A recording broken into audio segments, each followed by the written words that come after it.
All right, so here we go, our last subheading here in global economy, and with that, we need to talk about trading blocks. And again, so one of the things I need to make sure you really know is that, of course, capitalism wins the Cold War, and so that's a lot of free trade. Now, whereas like the GATT and then later the WTO is really working to try to make as much free trade as possible, lower the tariffs and taxes, and so on and so forth. There's still tariffs and taxes, and so trading blocks can be super important because with the global economy, uh, if you're competing against the countries right next to you, you might want to create a trading block with those other countries so you can compete against the other manufacturers around the world and the other trading blocks. So, for instance, and that's arguably one of the reasons why the United States has such a great economy is it's not a state, it's a united states. We have 50 states which work together to create a monster economy.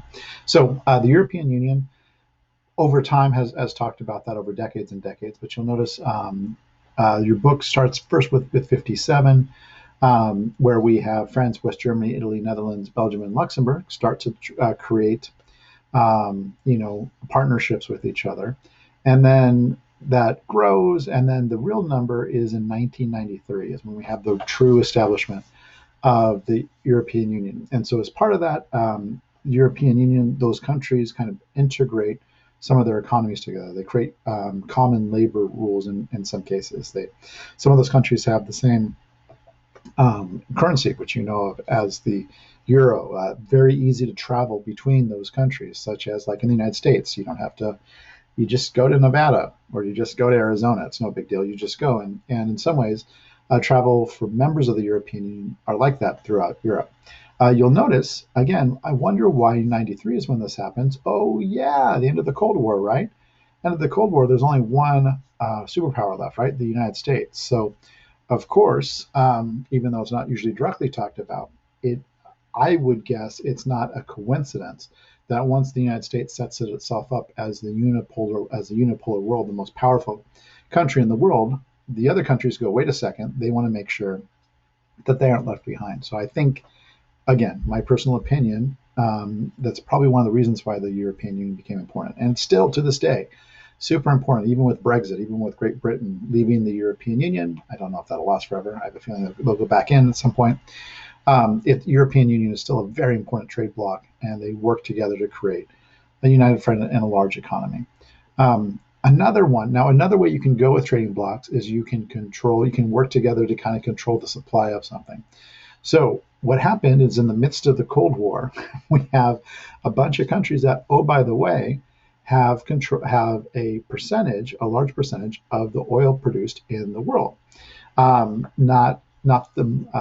of these countries by themselves do, but you'll notice you've got a bunch of countries here, which are Iran, Iraq, Kuwait, Saudi Arabia, Venezuela, and all these other countries. And what you'll notice is many of those countries weren't directly on the forefront of the Cold War. And so to protect their own interests, what they did is they started to work together to kind of control the price of oil, which can be tough to do. It's tough to tell people not to make as much money as they possibly could. But then again, if you just make it too cheap, then what happens is you leave profits on the table. Now, the biggest moment for OPEC in some people's minds is the Arab-Israeli war in 73, where OPEC started to strangle the supply of oil to the United States because of how much the United States was getting involved with Israel. And so at that point, as you would imagine, again, this creates a recession and other things. But for what I want you to note, from a U.S. perspective, that's one of the places where it suddenly became a big deal to make sure we're not dependent on foreign oil. And you'll notice since the 70s, we've been doing a lot of things to try to make sure we're not doing that. As oil, and another thing just to know, oil isn't just gas. Oil is used in hundreds of products. And so even with green technology, oil as gas or oil for like gasoline or as petroleum may become less important, but it's still going to be a major part of the global economy for years to come. Let's see here. Another important one to note, which is more part of the Cold War, is ASEAN, so the Association of Southeast Asian Nations. started in 67 with Thailand, Malaysia, Singapore, Indonesia, and the Philippines. Again, trying to protect their economies, trying to grow their economies, make it stronger to be able to compete on the world market, and was seen as an important organization against the spread of communism. And they definitely had some success for creating agreements with Japan and at that point the European community. Not to be outdone, you'll notice, oh, hey, we see this year again, 93.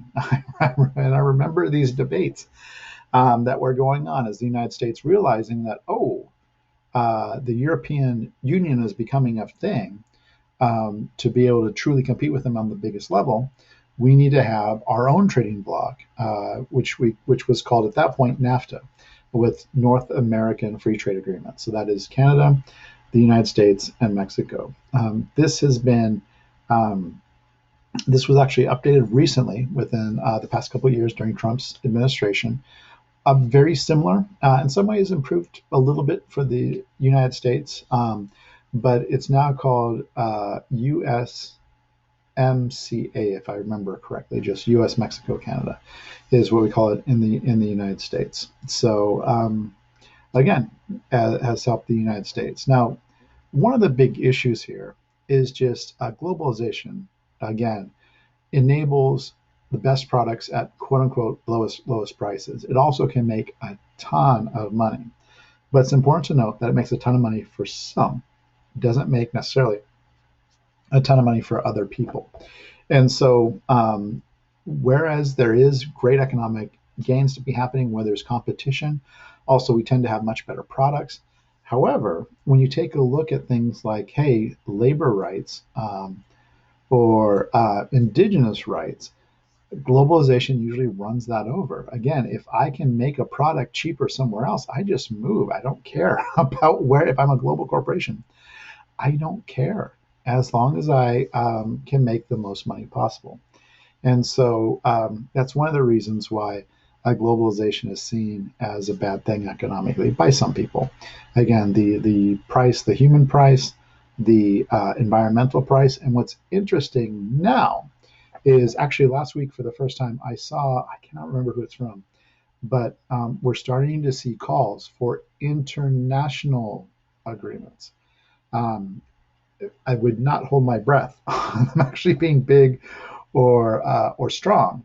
But for the first time internationally, I'm starting to see politicians start to bring forth these ideas of like, look, we need a global minimum wage. We need to have some environmental protections, which are true throughout the entire world, or the people or resources are going to be in trouble. So with that, you live in exciting times. And that is the end of the first heading.